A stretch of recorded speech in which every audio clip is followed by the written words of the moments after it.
Are your spices all over your counter? Well, I have the solution, and I found these wonderful containers to put up on the side of my fridge, and they work amazing. They are magnetic, not easy to pull off.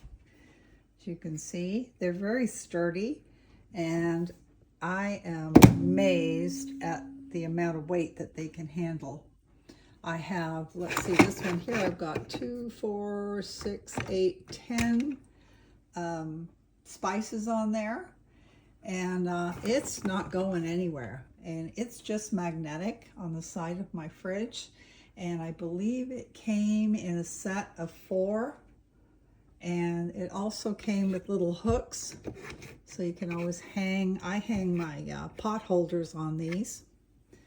So I highly recommend this if you're having trouble with where to put your spices. These work great. And I guess you would probably use them for other things too, if that's what you wanted to do, but I use mine for my spices. So highly recommended, and they are super good quality.